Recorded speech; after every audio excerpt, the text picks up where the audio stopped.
You're with your baby, and you're parked alone on a summer night.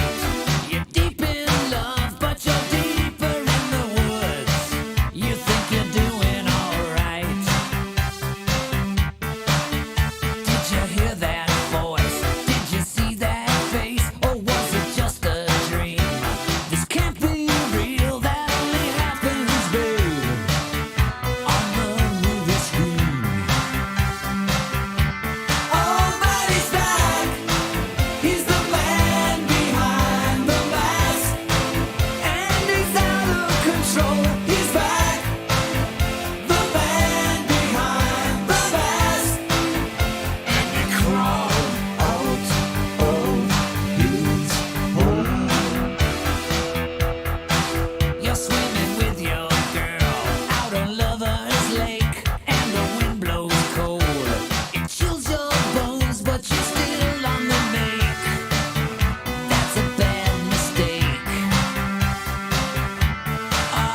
But the moon was full, and you had a chance to be all alone. But you're not alone. This is your last dance and your last romance. Yeah, 'cause he's back. He's the man behind the mask, and he's out of control. He's back.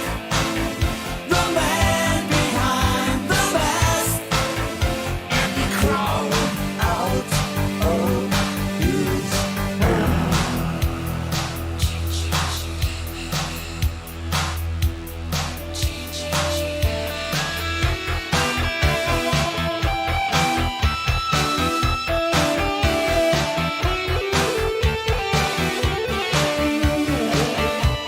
Oh, if you see him coming, get away if you can. Just keep on running, run as fast as you can. He's a dangerous, dangerous man, and he's out tonight, and he's watching you, and he knows your house.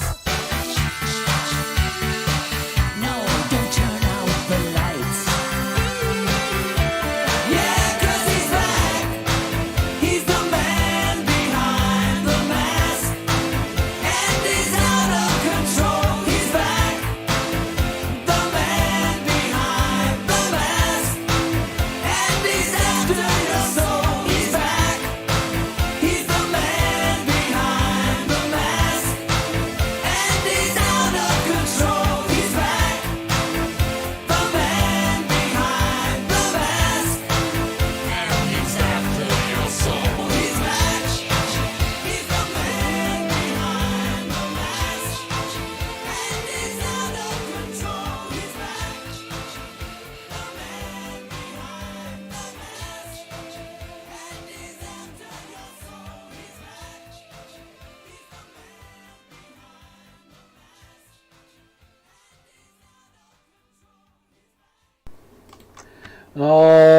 Alrighty, we're live. Let's see. Let's do a clean sweep. What's going on? We got some familiar faces, some returning faces here in the chat. We got Sean. What's going on, Sean? Nice to see you again. Thank you. Your support is always appreciated. We got Mike, dude, Mike, my man, Mike. We'll get into Mike in a second, but if you've listened to, let's name them off: Plasmodulated, Warflurch, Antagonizer. What else are you in, Mike? Hot Graves, aren't you in that too? Like, you're in like a million things, brother. But he's here in the chat. He's a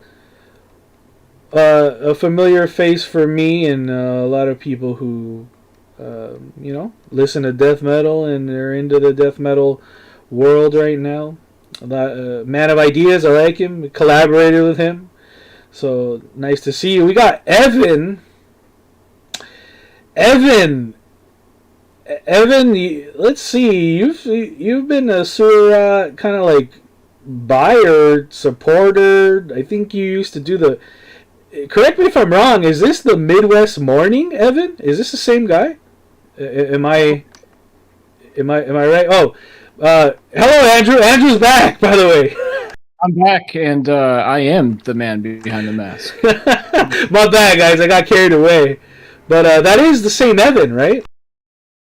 I don't remember his last name. I only talked to him under the Midwest Morning thing. But So, he so did. I'm pretty so sure correct. that's Evan Hinton. Evan, let us know who you are. Evan, Glad is to that have you? If that's you, Evan, eternal support, man. You rule, dude. I still have his sticker on my water bottle, and he did some coagulate art for us as well. Sick. Yeah, I have like I have a sticker and something else like a. Did he do like a zine or something? Yeah, I have that, brother. I have that. Okay. he did a comp cassette tape with coagulate on it as well. Which one? Which one was that one? I had it at my desk at work. I had a little thing at my desk that was every record I appeared on. It was my work. Oh, desk. the compilation. I do remember this. I do remember this, and I have it somewhere. Were you on that as well, or was it? I can't remember if we're on that, but I think that's how I first heard coagulate. No, we were signed to Sewer Rot Was by it? then. Yeah.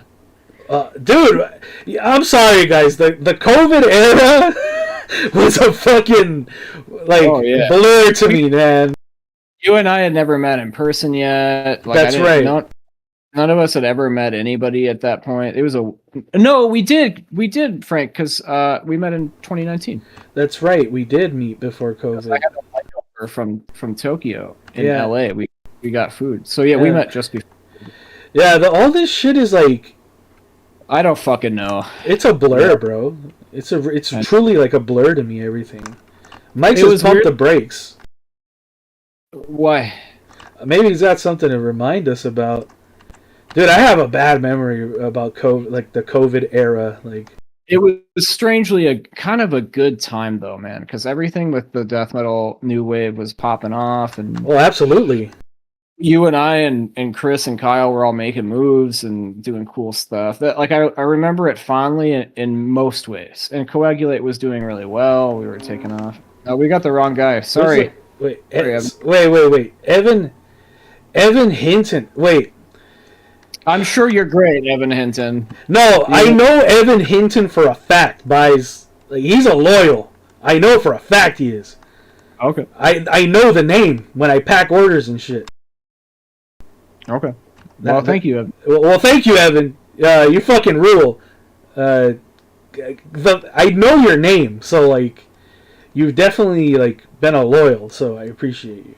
Midwest Morning. I think that was an Evan. I just can't. I'm pretty sure his name was Evan. Is Midwest Morning Evan? When I went to him, it would be on the Midwest Morning page. Mike, do you know what Evan we're talking about? Since we've hyped him up here. Evan is a handsome, lovely man. But he didn't do Z. Okay. Well, fuck. I mean, now. Yeah, you're an asshole. Yeah. Well, I mean, that's what I was asking. But I'm pretty sure Evan is from the Midwest somewhere. Because I associate his name with, like, an address somewhere near you. What city? I'm pretty sure it's, like, it might be Minneapolis, bro. Evan from Midwest Morning is from Fargo. I think Evan Hinton. Evan Hinton, let's meet up, buddy. Evan Hinton! Yo, you gotta meet Andrew then. Yeah, that's only a few hours away. Fargo has kind of a cool little death metal scene. There's not a ton of bands. It's a small city, but they got, Phobophilic and Fargo. Phobophilic's out here right now. I met Mike in Fargo. He flew out from Florida to go to Fargo of all fucking places. I think it was cold out too. This Mike? Yeah. What the fuck? He went out there? Yeah, he went out there. We fucking Dang. He didn't kiss me on the lips like I wish he would have. He's a very handsome man. The Oh, photos don't do him justice at all. But yeah, he's a very popular individual, isn't he? I mean, he's I know. he's got it all, isn't he? Could you imagine how high I would have climbed up the death metal ladder if I kissed Mike from Warflurch? Oh man, Fred, no, that I would- excuse me, correct yourself. A mic from Warflurch, Pasmodulated. Oh, yeah, I gotta- Antagonizer. You gotta play it all, brother. You can't just say that. Yeah, but well, welcome all. We got some lurkers in the chat like always. It is the Halloween edition. It is also the birthday edition of Surat Radio. We're 6 Happy years birthday. old. Happy birthday, Surat! Yeah, We got a couple anniversaries. My band Adversion is 2 years old today, that's right. as of tomorrow, rather. Yep, and then we also got a Bolt bolt thrower. Yeah, bolt throwers. Realm of Chaos, which is a classic. Hey, did I show you my birthday cake this year, bro? It was literally like the Realm of Chaos cover. Did I show you that? I want to meet your mom so bad. Oh, Because dude! Your mom makes the sickest birthday cakes I've ever seen. Oh! Holy shit! Oh! The chat! Yo, Uncle Ken! Oh my god! The cameo! Oh my god! Yo, now we're. Now we're cooking, bro! Oh! What's up, Ken? I miss you. Dude, the whole death metal world misses you, Ken. Oh! We talk about you all the time, Uncle Ken. Yeah, you come up here all the time. You come up all the time, like in past, like just random conversations. It's truly our uncle. Holy shit! Somebody asked me, one of my coworkers who, doesn't know anything about death metal, asked me my favorite interview I've ever done, and I said the biggest honor I've done in my music career is being interviewed by Ken Escobedo. Dude, I 100% that interview was the shit for us too, and Yeah, it's crazy because like the channel was like this one-stop shop for like so much shit. Yeah, Oh man, we love you, Ken. This is so cool to have you back, man. Yeah, honestly, it's also fitting. It's like the birthday episode. Yeah. Like, oh What a man, great birthday present. what a Okay. present! Yeah, we love you, Ken. We absolutely love you, Uncle Ken. You're still on our hearts. It says, let's see. Mike says he said we took his vibe. By the way, Andrew, there's no way. To be fair, 5 years ago we were doing Sewer Rot Radio at the same time that I remember we were like, dude, we can't do the same day that Ken does. Oh yeah, that's true. We were like, no, we can't do like any time We Ken just weren't releases as fucking videos. cool as Ken is. Yeah, exactly. Like Yeah. Ken's like a death metal like encyclopedia. He knows everything, like about this release, that release. Oh man, that's major. Yeah, cheers, Uncle Ken. Cheers to many more years. This death metal game, we got to keep going. Mike says, when I met Ray Conde in Ohio, the first time we kissed on the lips within 30 seconds. I'm jealous, man. Shit. Yo, what's going down?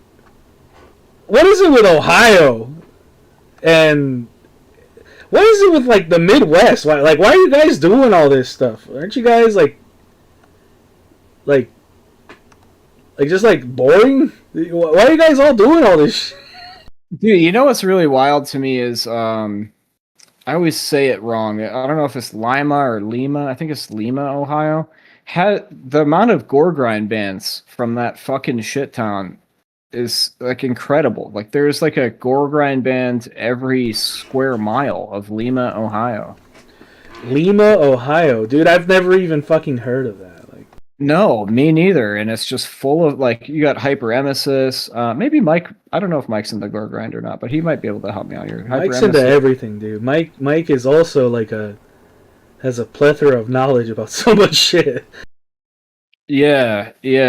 I remember I was on the mall stream with Mike, just as a person in the chat, and we were talking about jazz fusion, and I feel like I know a lot about jazz fusion, but Mike knows way more, man. And I remember I hit him up one time and I was like talking about fucking, I can't even think about it. Some like weird EDM thing. And he gave me like 10 bands. Yo, Anything music, man. Mike Colby's got it. let's see who's jumping in the chat. We got a Nesbit from Demo. From The Demolik. The album itself has presented themselves in the chat. He says, "What's cranking? What's cranking, bro? Where are you from? Where are you from? Let us know where you're from."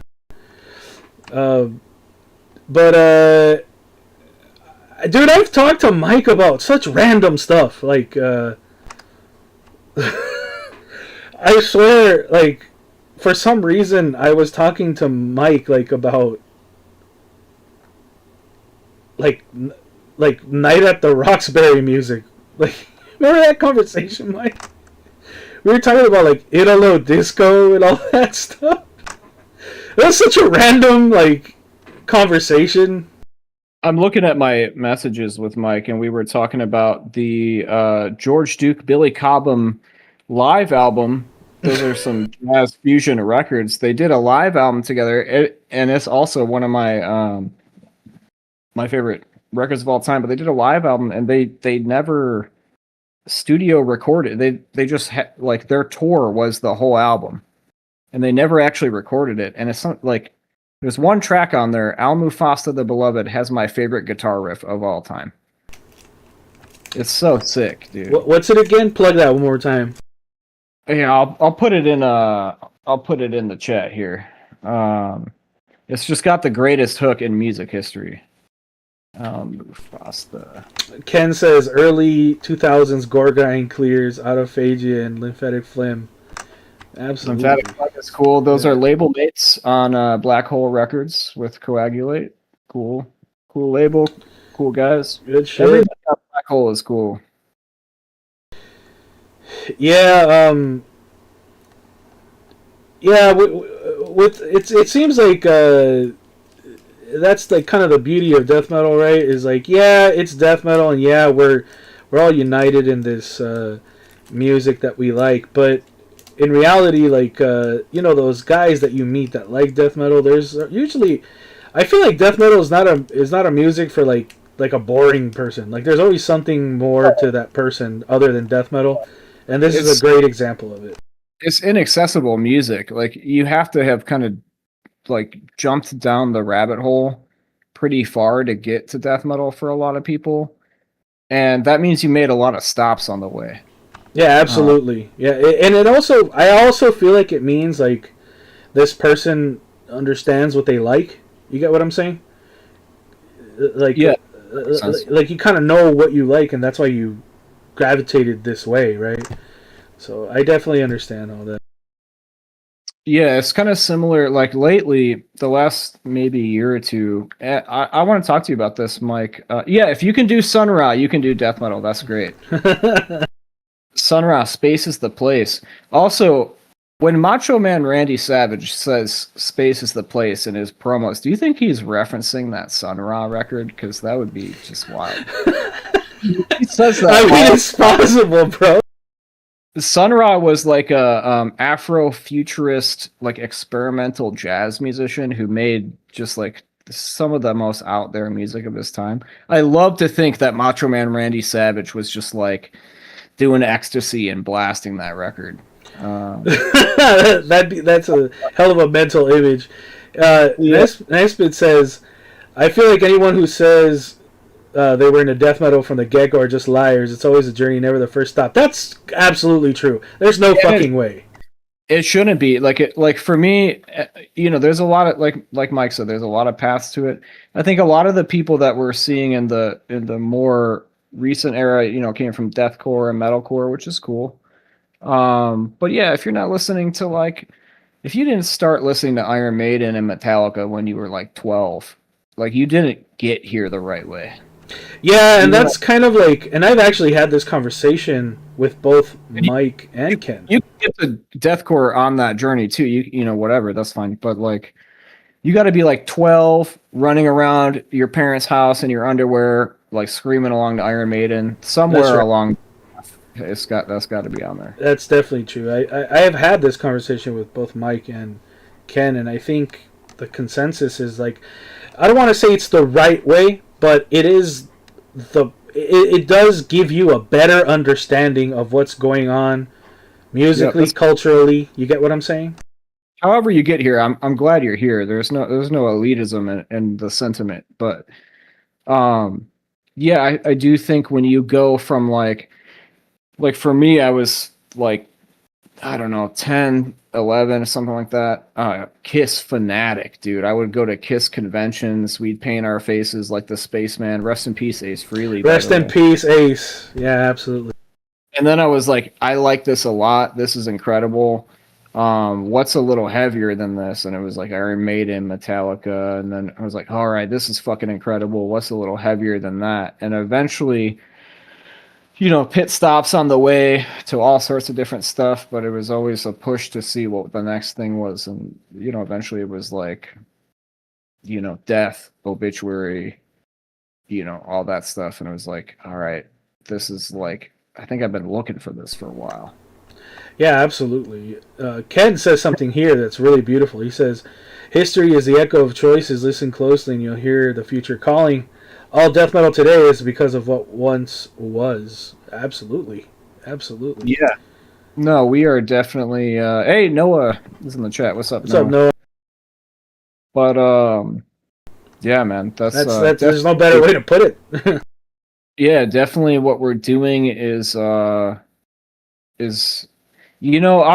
think we started that way for sure. Like the Soul Devourment demo, it was kind of a blend of that Swedish death metal HM2 and Bolt Thrower, and the Coagulate demo was kind of a tribute to Finnish death metal. But yeah, I would like to add something to it. Like I'm back to. I probably shouldn't even reveal this, but I'm back to work on the Coagulate full length. And I hope that it's written and stuff, but yeah, we're gonna get back to it. I'm gonna redo some of it, but I hope I get to add something new. Yeah, I get you. Something fresh, something. I think there's still a little bit of ground left for something that hasn't really been heard yet. And I hope, like, that's my dream, is to tap into that. Like, let me find something that's a new sound, a new angle.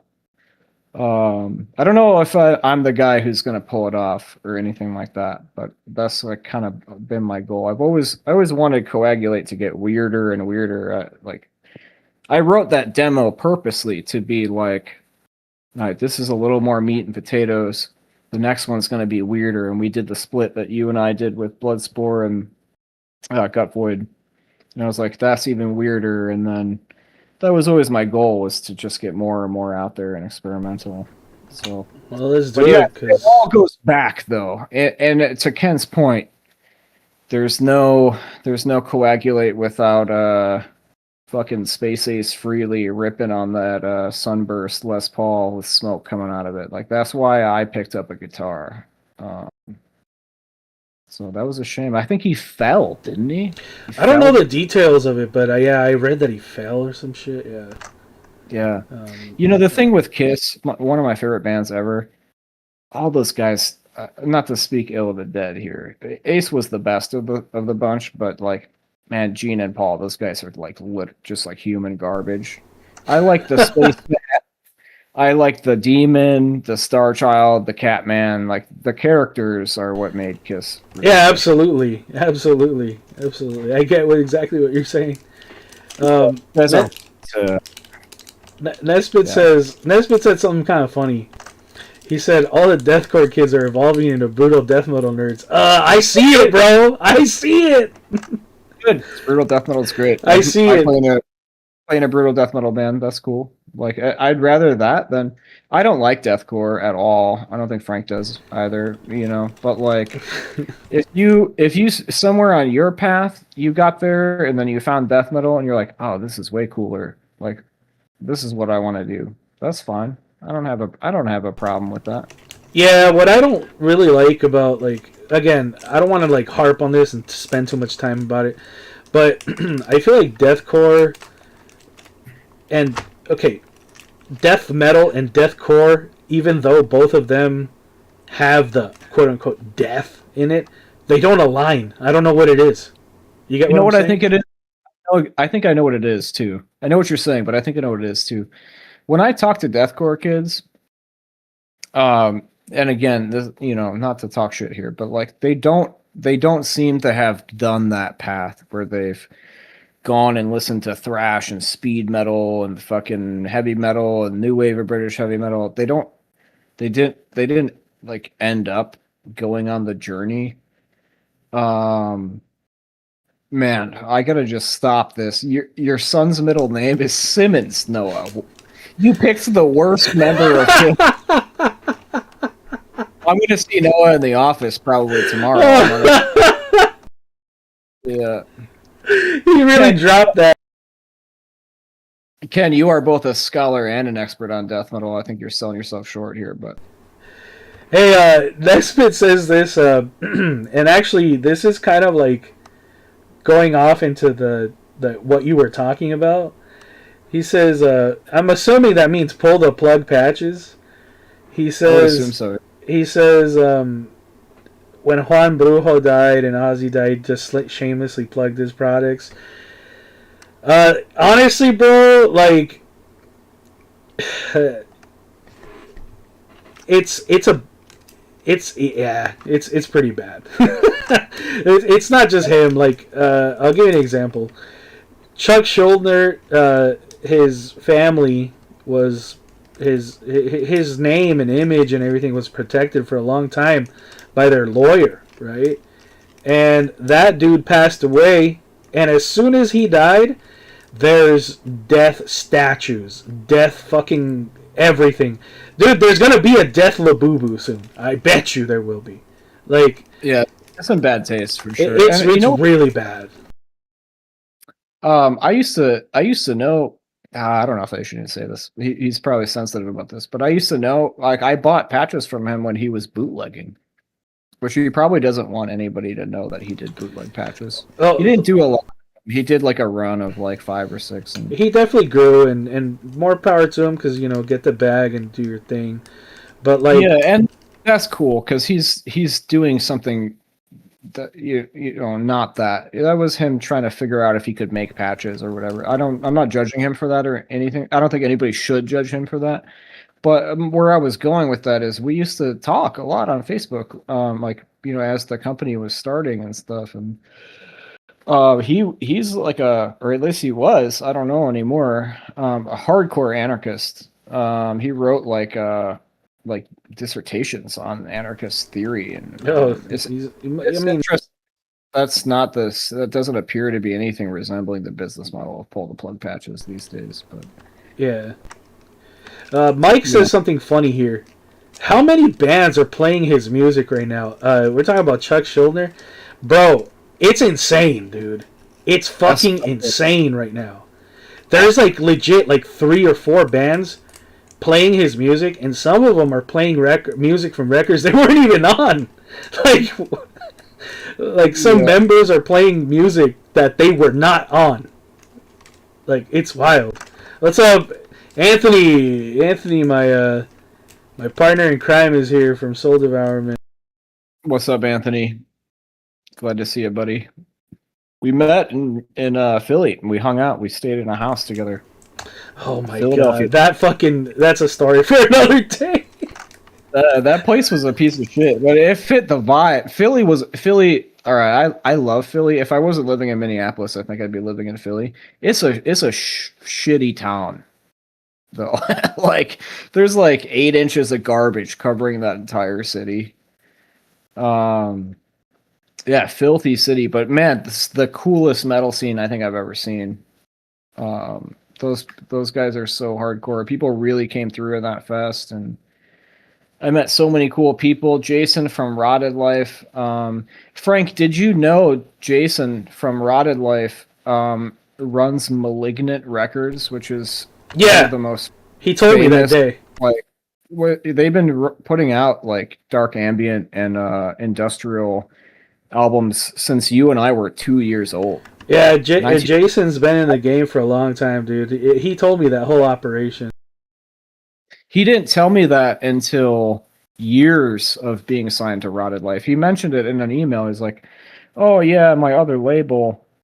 I was like, "What's your other label, dude?" And it was like, I Googled Malignant Records, and it was like the most legendary dark ambient label of all time. And I love dark ambient. We never talked about it. And I was like, "What the fuck, Jason?" And he came through. He gave me a bunch of CDs in Philly. He drove out there from Maryland. So. He's just a cool guy, and I love him because he's very straightforward, and I like that.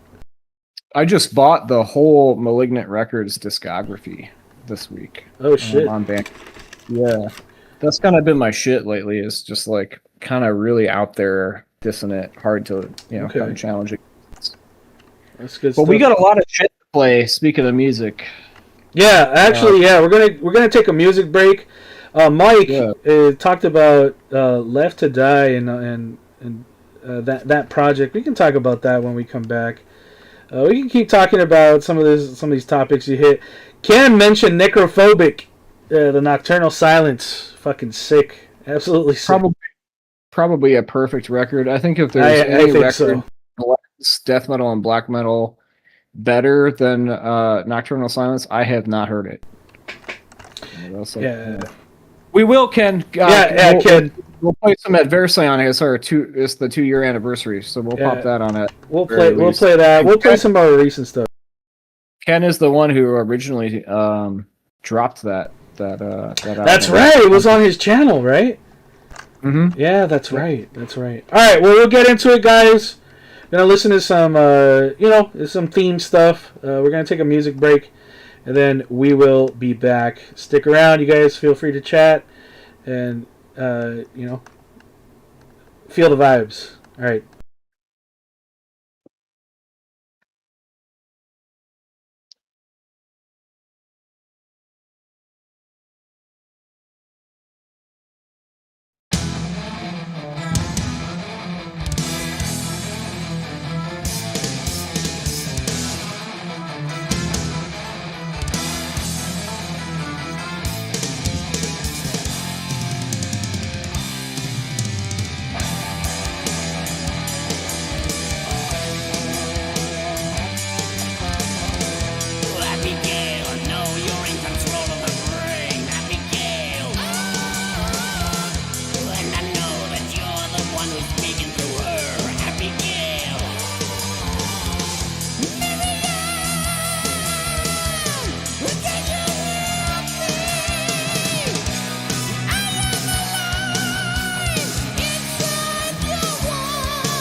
lab late one night when my eyes beheld an eerie sight. For my monster from his slab began to rise, and suddenly, to my surprise, He did the mash, he did the monster mash. the monster mash.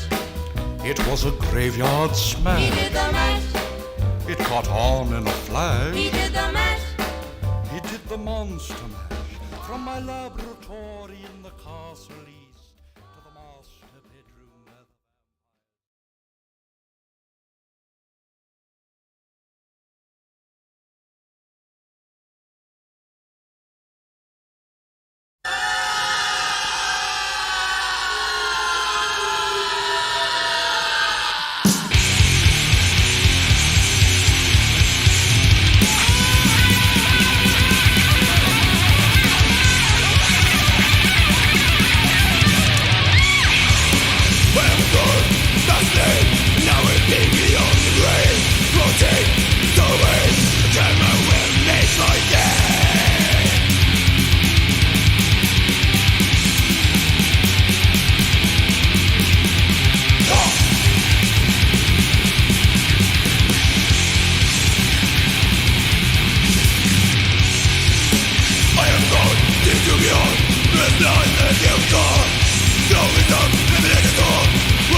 All right, woo! That was some fucking heat. Fucking laceration in the house. What's up to laceration? Well, we're back. We're back.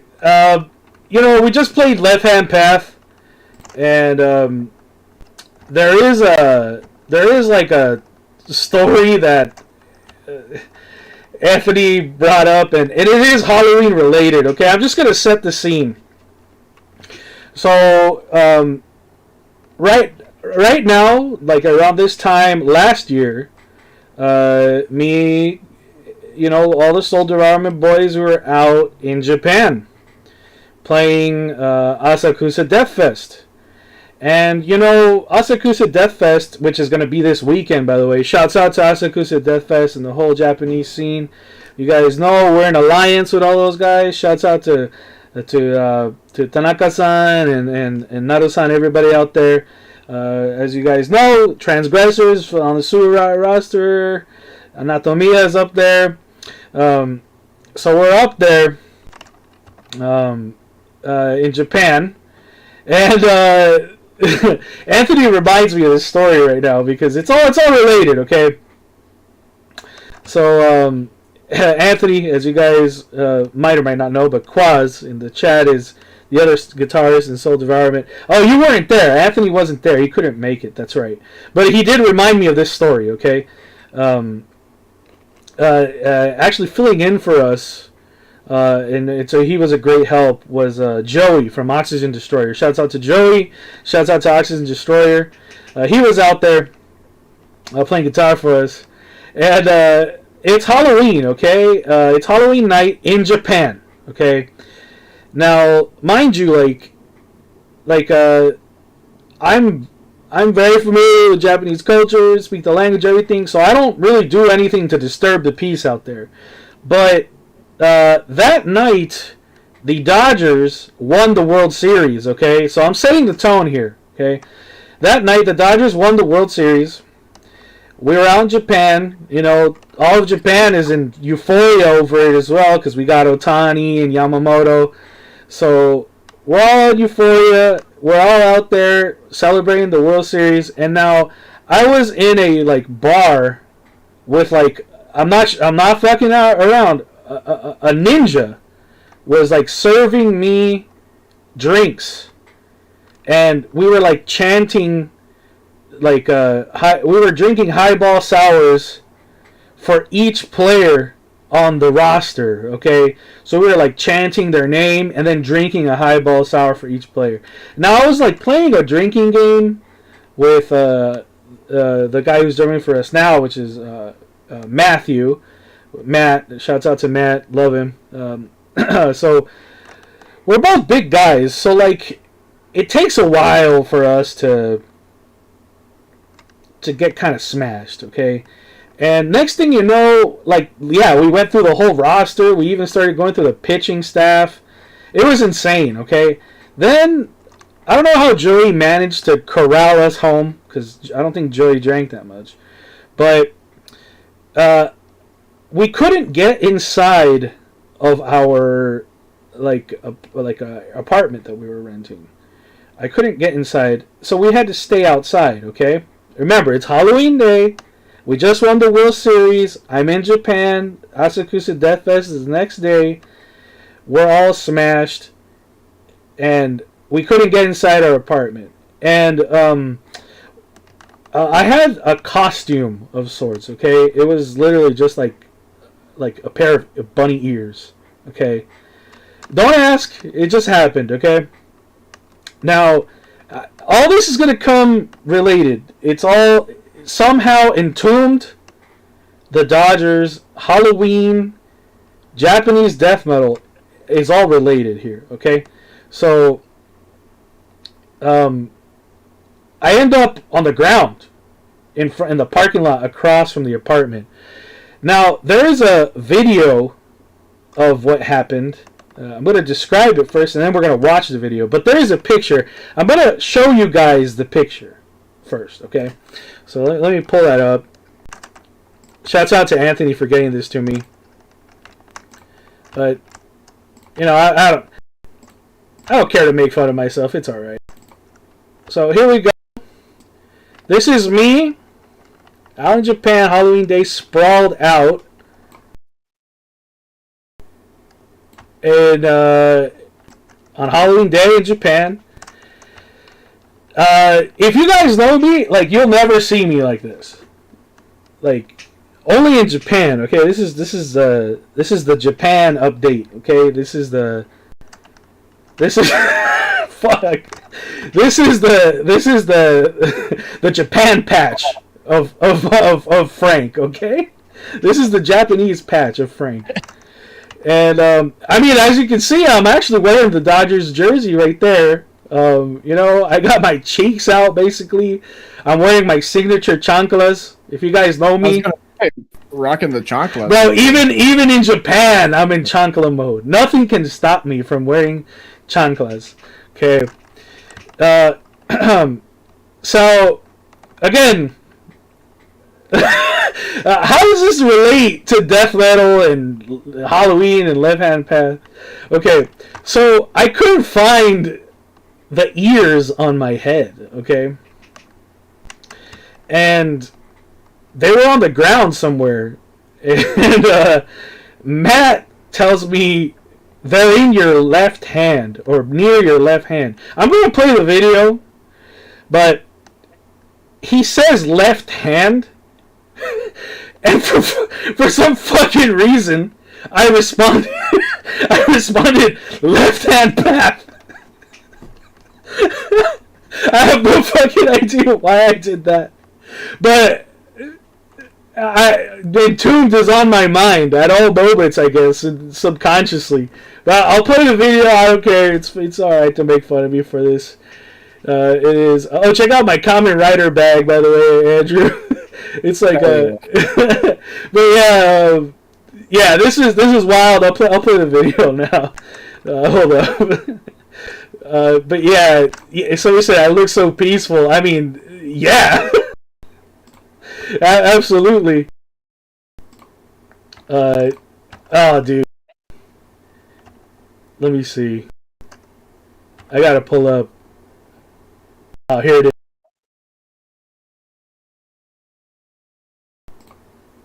Alright, here it is. Hold on. Does it have audio? Left hand down. Oh, hold on. Left hand path.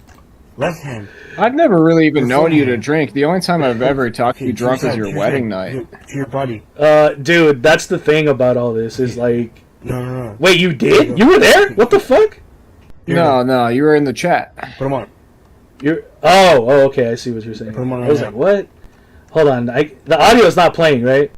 Yeah, boy. I got it muted just because we got the mics on. Chat. The audio is not playing, right? Hold on. Let me pull this.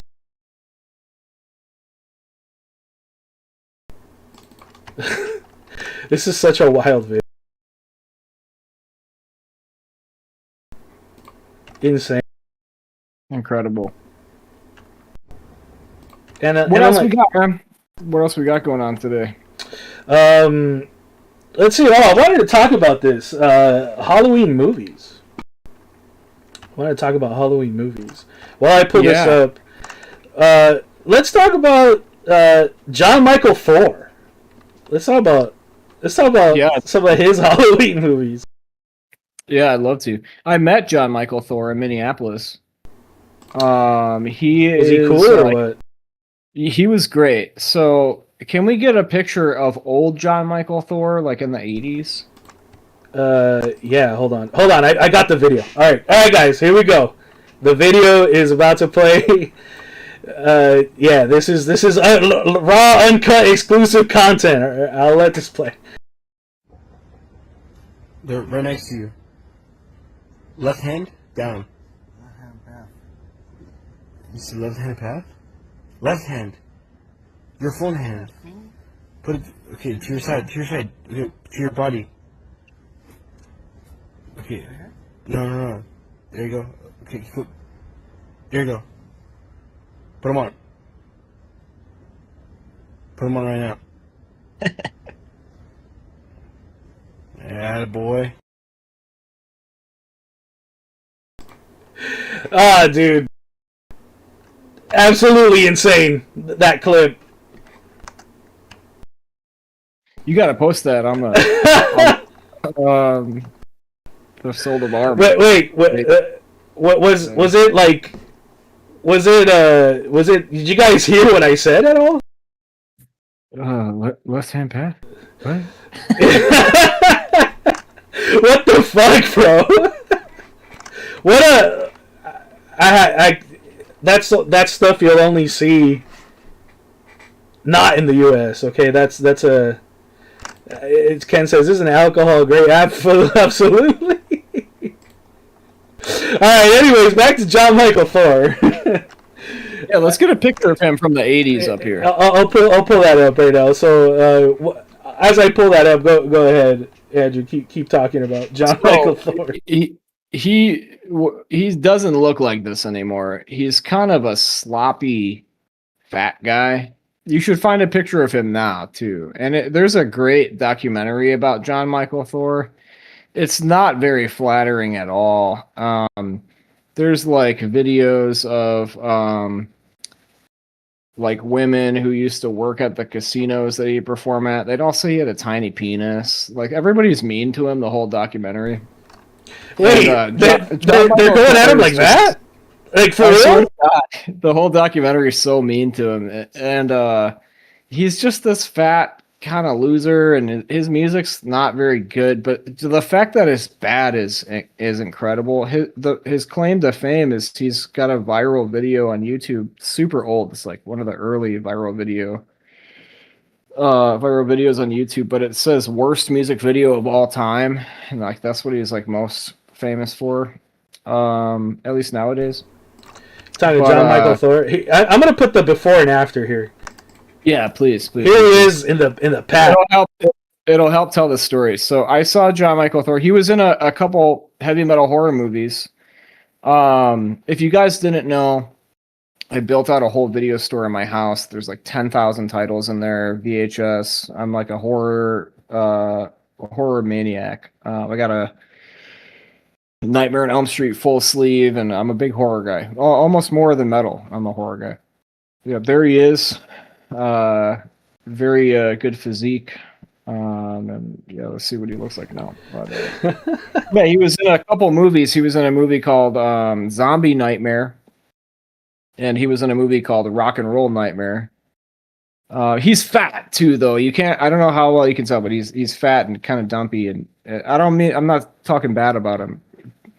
The thing I loved the most seeing him perform is he knows that stuff.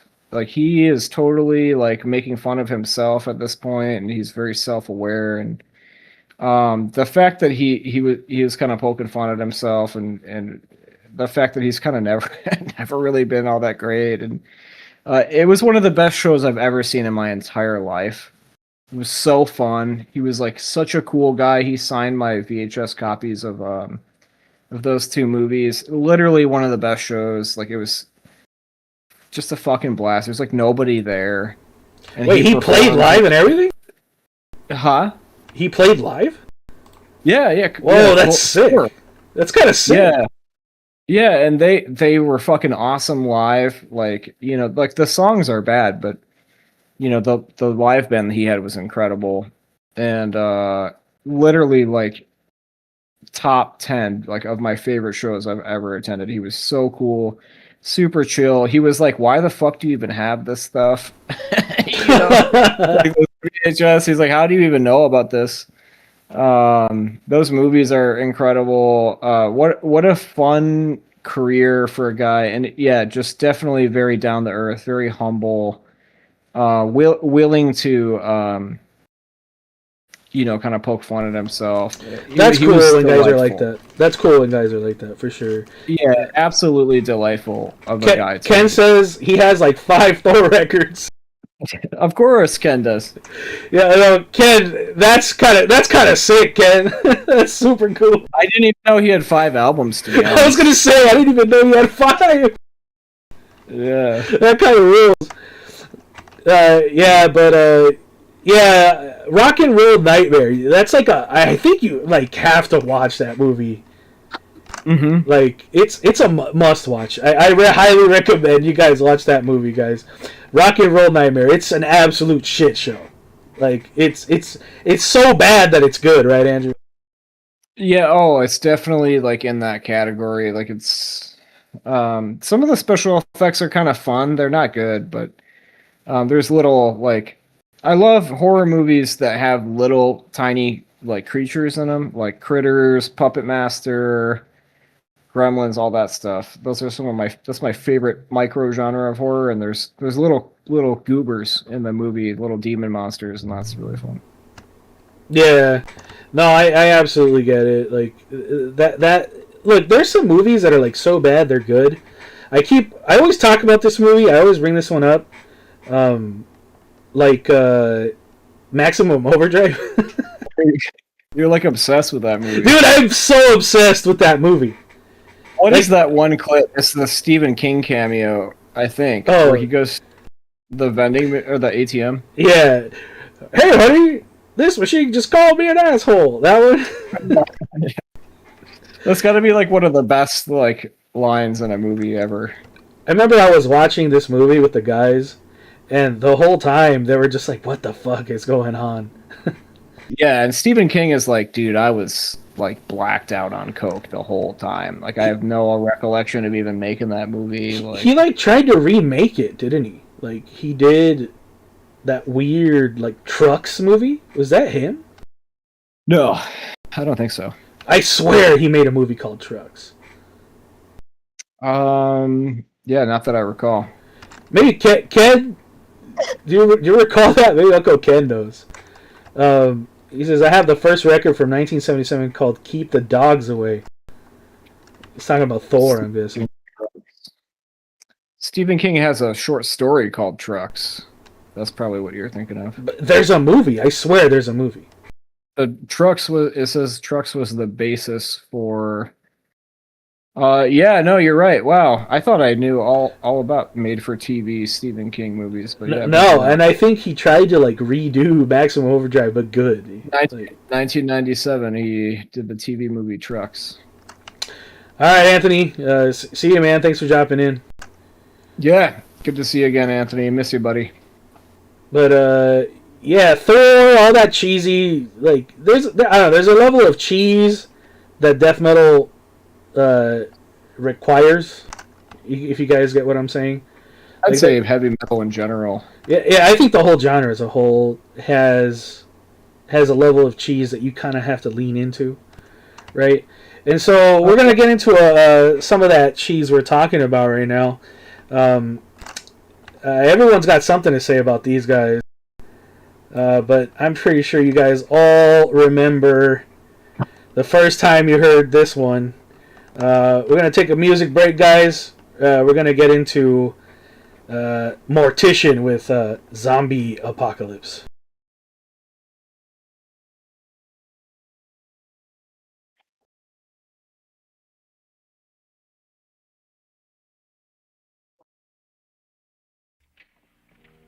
Still here. They're after us. They know we're still in here. They're after the place. They don't know why, they just remember. Remember that they want to be in here. What the hell are they? They're us, that's all. There's no more room in hell. What? It's something my granddaddy used to tell us. You know Macumba? Voodoo. Granddad was a priest in Trinidad. Used to tell us, when there's no more room in hell, the dead will walk the earth.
that fucking track fucking rules, man. That shit gets me going. I'm not gonna put our cameras up for this because we are looking up here at Andrew's setup, but Andrew, we're just talking about horror movies and stuff like that, and you're a big kind of like movie collector, and Andrew's showing off here. Is this still up? Because I think you're at a new place, right? But this is your old place. This is incredible. Like, it looks like a video store, so like hats off to you. But like, run us through this, man. Like where to begin.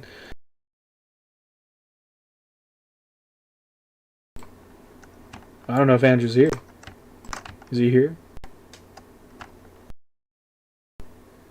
Well, anyway. Oh, my bad. Oh, there he is. I muted myself. My bad. Yeah, throw up that one picture I sent you on Messenger, the one that's like zoomed out. Okay. But yeah, this was a nightmare to move. Shout out to Aaliyah, who's a coworker of mine. She it's like 10,000 tapes. We moved all of this in one day. 10,000 tapes? Yeah, something like that. What? Yep. Bro, how do you have room for this, brother? Our new place is huge, just like 2.5 times bigger. So actually, this space is considerably larger now. But yeah, it was a lot to move for sure. Plus, we got a huge, nothing like Ken, but we got a huge record collection, and we got, I think, 1,000 cassettes. And where did you keep all this shit while you were moving, though? Like, yeah, it was a thing. I mean, we were able to move in pretty quick. Which was good, but yeah, we just kind of cleared out like a whole. Yeah. This is the fourth one. The pictures that you're looking at now are the third one. If you can find that picture that's zoomed out, that's my favorite picture. Yeah, I'm pulling it up right now. Yeah, because this is about half of it too. This isn't even the full setup. So do you have plans to set up the full one now? No, just the pictures are probably only about half of it. But see. No. Yeah, it was a lot. That's a lot coming from you, Ken, for sure. You got the world's most impressive collection of just about anything I could think of. But yeah, this is kind of been my life's work, man. I started. There's a place called Euclid Video down the street from my parents' house growing up, and I'd ride my bike over there. I'd save up my lunch money, buy fucking VHS tapes. I wasn't around in the 80s or anything like that, but definitely by the time, like, I was around when the video stores were transitioning their VHS to DVD, or they were trying to, which took a lot of video stores out. But that meant growing up that they were, trying to sell a lot of their VHS, and I picked up as much as I could. A lot of this came from tape trading and Facebook groups, and definitely like some of the stuff. Like, I have like one of the rarest VHS of all time, Tales from the Quad Dead Zone. That was like a private sale. Like, some of this stuff was like not public, like some of the really rare stuff. Yeah, Ken, for sure. Hit me up, man. I don't know if you're on social media or what anymore, but yeah, if you want to hit up Frank, he can give you my number for sure. I would love that. Would be an honor, man. I would keep that stuff forever if it came from you. Yo, by the way, I'm still hunting these two VHSs. Yeah. I'm still looking for. Well, I think you showed me that I could just pull up a Maximum Overdrive any day I want, right? Yeah. But I have a bunch of Gundam VHS that I saved for you too. That's right. Yeah, we need to get that. There's Golgo 13. I've been trying to find the VHSs for those. I have one. I can send it. No fucking way. You do? Yeah, I think I got it for you. Oh shit, dude, that's going straight on my collection. It's the live action movie. I don't know. Yeah, that's the one. That's the fucking one. It's actually Sonny Chiba. Sonny Chiba is I think starring in that. Sonny Chiba, man, that guy was in everything. No, I didn't know you were an anime guy. Yeah, we can talk about it. Oh, dude, we can talk about Gundam all fucking day. Don't get me started on that shit. That's another episode. Yeah, it's another episode for We're sure. gonna have to do an anime episode eventually. But There's a lot of cool horror anime too. There's like Wicked City and Devilman and Geno Cyber. There's so much crazy like OVAs. oh yeah, OVAs that are horror. Yeah. Hey, actually, I want to say something. Like, there's a lot of people who have cool collections of just stuff, and it's big and all that. But rarely do people actually get like the presentation right. You get what I'm saying? Like the presentation of the room that it's in and all that. And It was really, really important to me that like I care at this point, like this collection is old, man. I've been working on this since I was 12.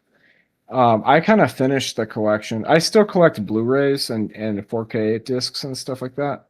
I don't really get new VHS anymore. I think I'm done.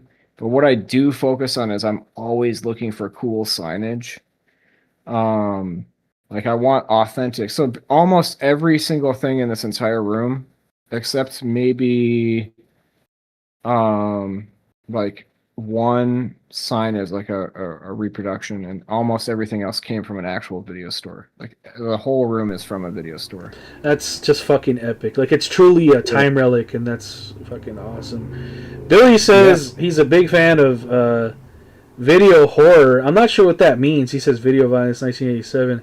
Yeah, you can see video violence on the shelf. It's on the bottom left picture, kind of right dead center. This is my pristine video violence big box, and I have video violence too as well. It's also a good. This one right here. It's like if you go to the bottom. Oh, I don't know because I don't have the YouTube video. Oh, I have it pulled up, but there it is. There it is, right in the middle. Yeah, there right it in is. the middle. There it is. Mint.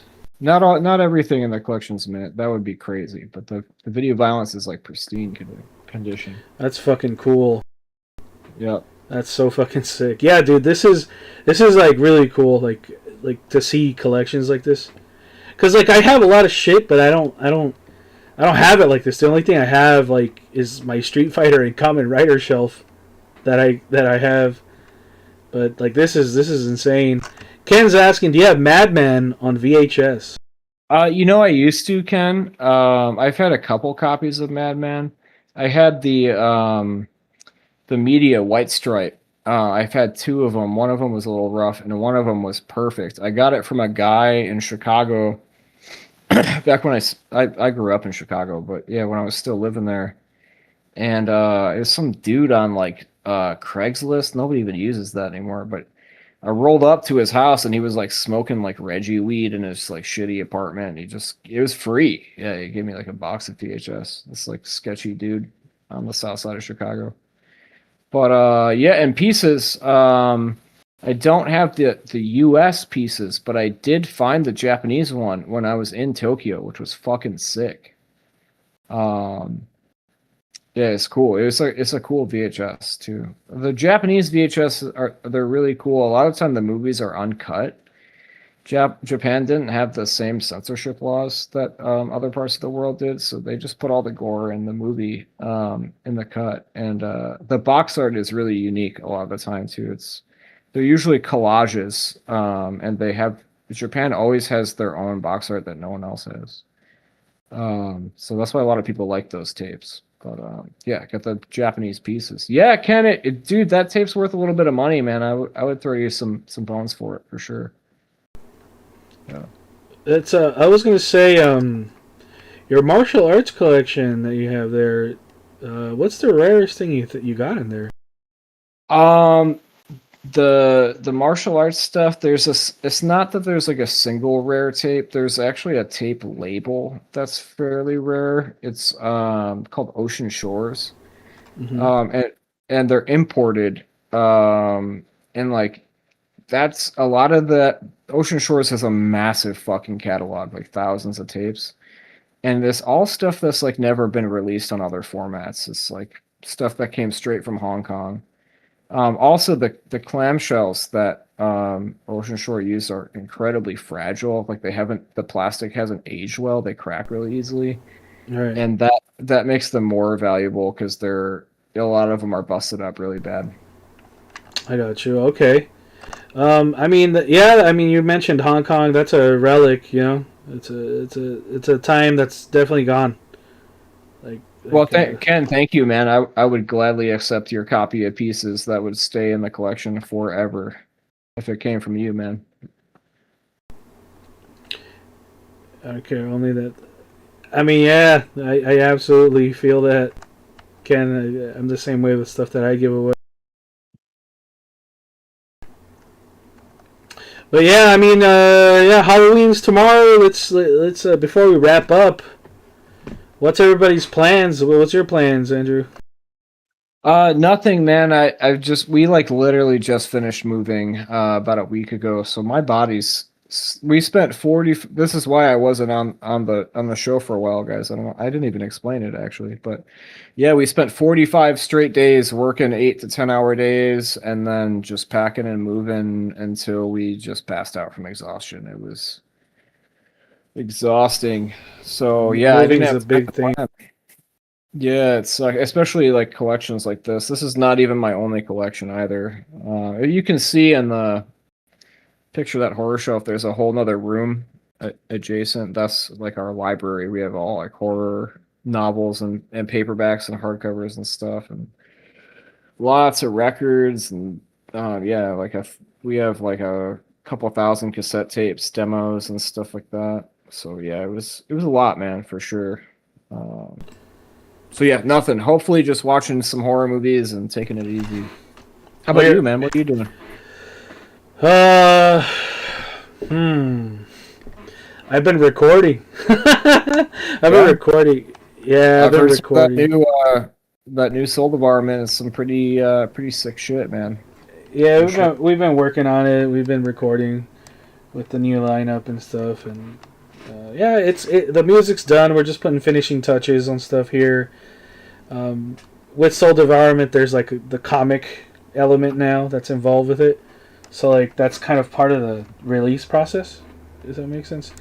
And yeah, and that in itself is like a whole nother project. So like the music and the visual that comes from the comic, they're two things that come together as one. And like it's a little more work than usual. So I've been working on that a lot. And fucking baseball, fucking clenching my butt cheeks every day because the Dodgers are stressing me the fuck out.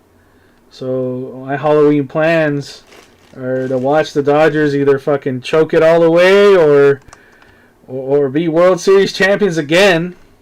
Maybe put on some bunny ears and repeat. Oh man, repeat Halloween in Japan again. That's so wild, dude. Fucking street or whatever. That's so funny, dude. But yeah, I mean that's my plans. I've been thinking like I think next year I'm actually kind of gonna do like my front lawn kind of gate. I might do like a little like kind of like heavy metal themed like front yard. Just blast like heavy metal all night. Just because I think people are trying to connect again.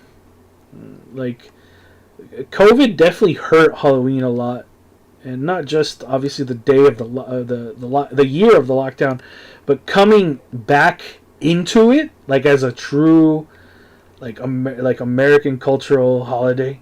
You get what I'm saying? Yeah.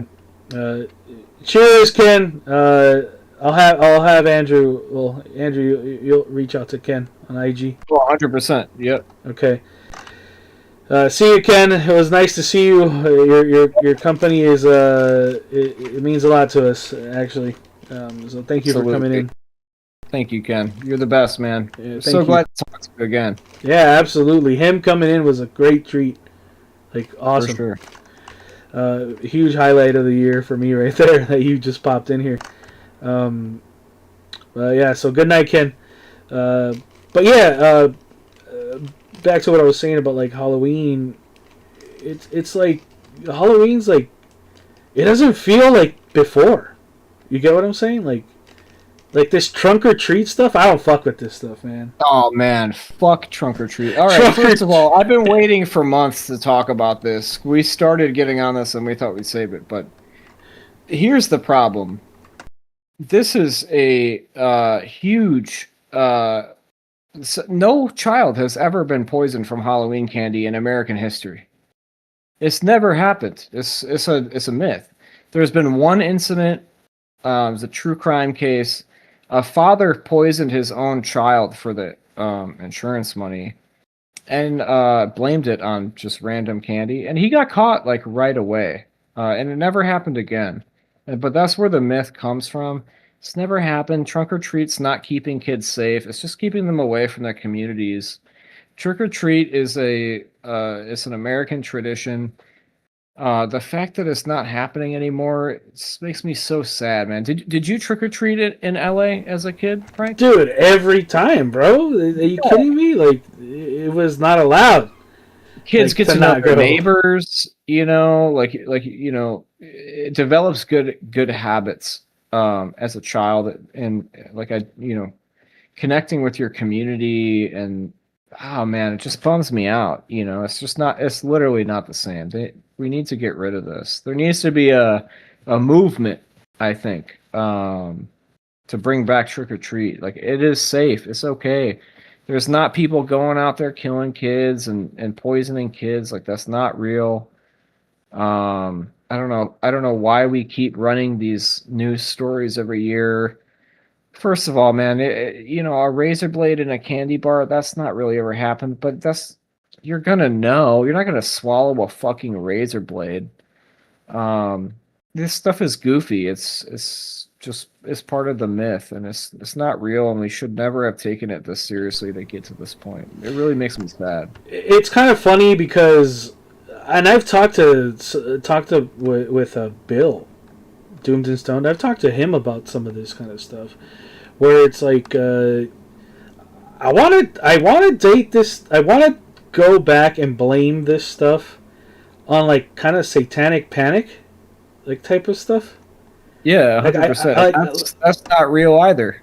Like I feel like it's a reaction that's in like similar vein to that. Like, it's just something that's like made. It's straight up made up. Like, Yeah. it's very interesting. Yeah, the stuff with the satanic panic is it's fascinating because it's tied into this whole heavy metal thing that we talk about every week here. But it's, if you go and you kind of research kind of where some of the satanic panic came from,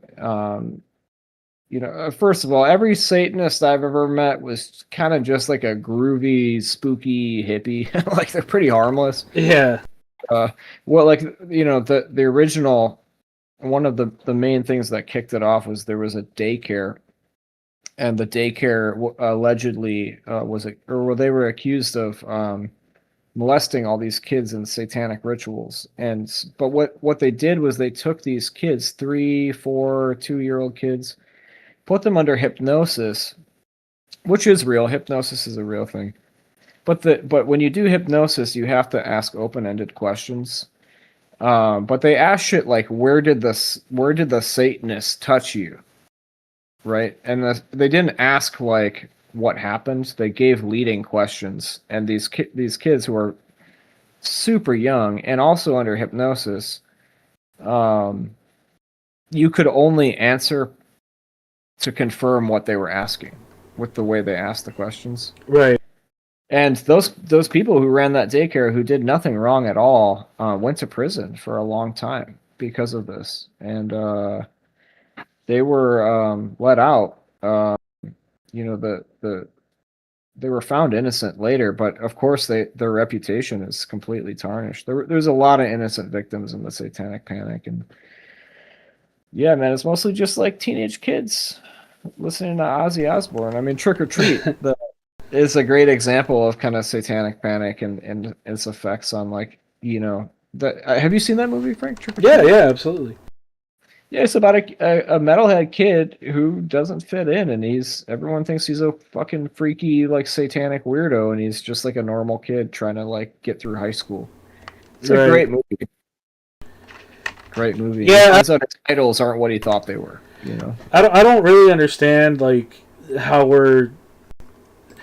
Again, I'm not directly correlating it to there, but it's like definitely like a cultural like thing where, like boomers do that. Yeah, and it's like, I don't know. You'd think like some of these more like right wing boomers would want to embrace tradition a little bit more. I would think, but yeah, I don't know. It seems to be across the political spectrum. Trick or treat is like not a thing. Yeah, and it's funny because actually, if you like look at it I don't think this is like a political thing, but rather like a age thing because Yeah, it is. It's not a political thing. it's not. It's not. It's like an age thing because like, look at our generation. It doesn't matter what it is that you believe. Halloween's Halloween, and it's our thing. But compared to those older folks, like, yeah, they definitely have some kind of like feeling. They have some type of feeling towards it. That's Yeah, strange. it's a sacred thing, and I hope, you know, like, I'm in a new neighborhood now. It's not far from my old neighborhood. I'm on the first floor for the first time, and man, I just really hope that we see some trick or treaters, man. It's really important to me personally, as a horror fan, as somebody who just really cares about this holiday. Like, I hope we see that a little bit more in this neighborhood. But Noah lives here in Minneapolis. He says he sees trick or treaters in his area. I'm not sure exactly what neighborhood he's in, but I've personally never seen him in the almost 10 years I've been here. That's crazy.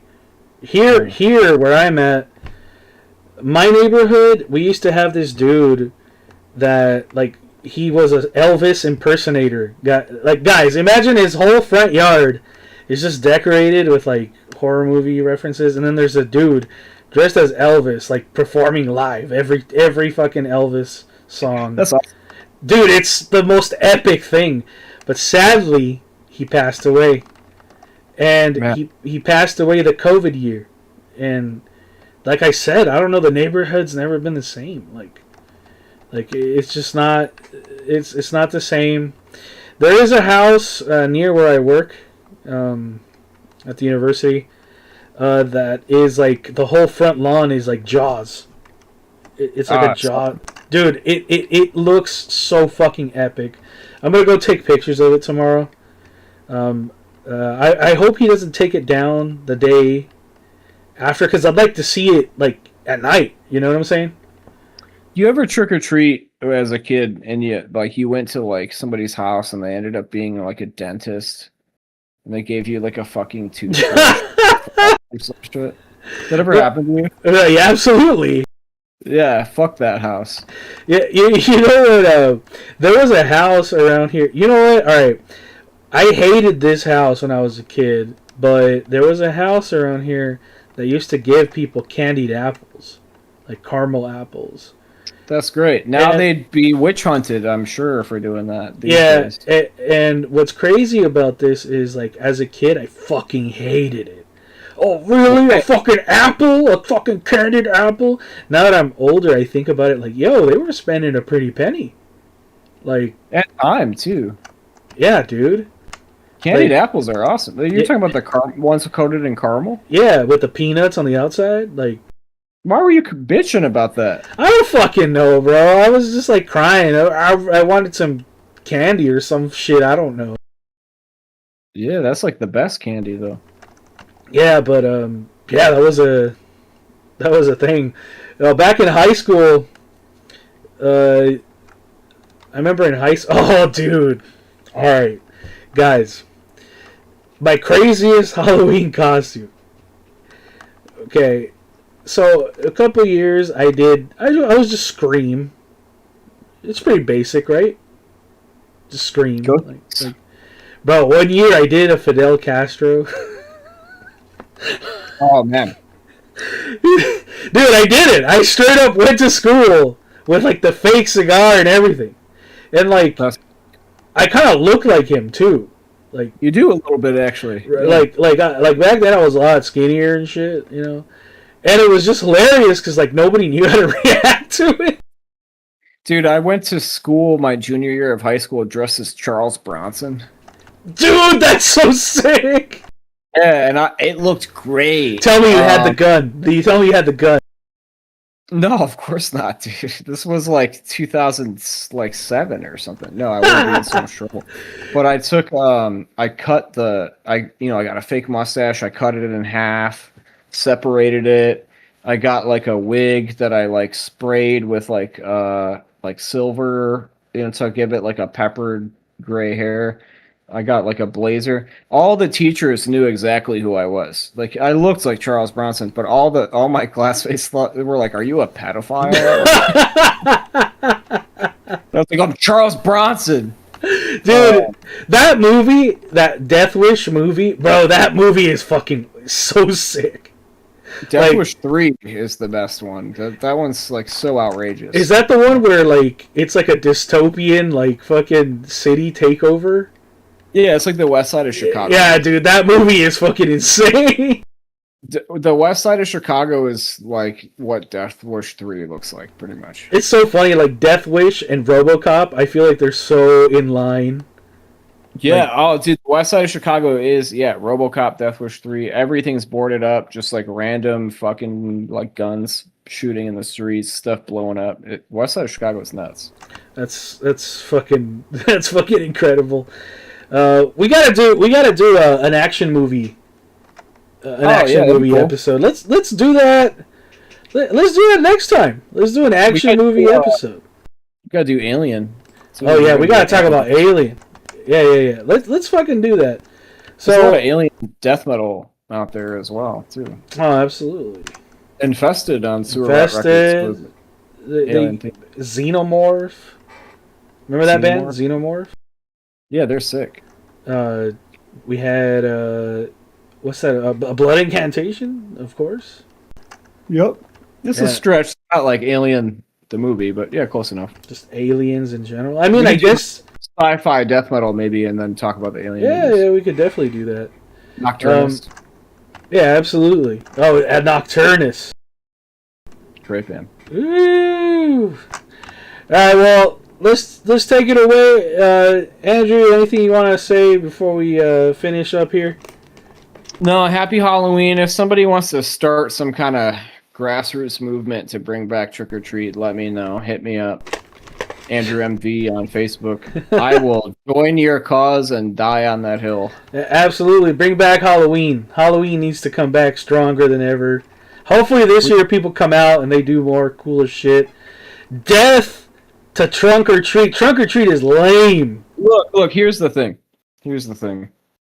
I'm a more left-leaning person. I have clients, I'm basically a social worker. I have clients that are more right-leaning. The answer to our problems is to sit down and talk to each other, and Yeah. we'll find we have much more in common than we ever thought. And what a great way to teach kids that than showing them to go door to door and meet their neighbors. Absolutely, dude. I can't stress that enough. The social aspect of Halloween is so fucking important. Like, straight up. Yeah, we're teaching kids not to trust the people in their communities. What a horrible lesson. Yeah, like, don't trust them. Fucking go to this one thing and go to somebody's trunk. Your neighbors will poison you? What the fuck? Yeah, it's actually kind of ironic. Like, it's the social aspect of Halloween can't be stressed enough. So, yeah, bring back Halloween, everybody. Happy Halloween. Happy birthday, Sewer Rot. Let's go Dodgers. Wake the fuck up and let's lock in and win this World Series. We'll come back. We'll come back next week and do an action. Yeah, let's do some action movies in here. I like that. Let's see. Coming out next week, we have Sewer Rot Records releases. Drops coming next week, guys. So be on the lookout for that. That's gonna be it's gonna be big. A lot of people are looking forward to our 2 releases. I'm gonna get those guys in here. The Amino guys. I'm gonna get them in here for an That'd be cool. interview. That'd be cool. kind of pick his brain. The guy is super cool. Yeah, buy that Dungeon Serpent Sacrilegion split. Support the cause, support death metal. One more time, Frank and Andrew, we're out. And as always, guys, you can't stop the rot. Can't stop the rot, baby.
waking from a dream, what we also call life. Life is not real, only built is. When the curtain has descended, the nightmare is over.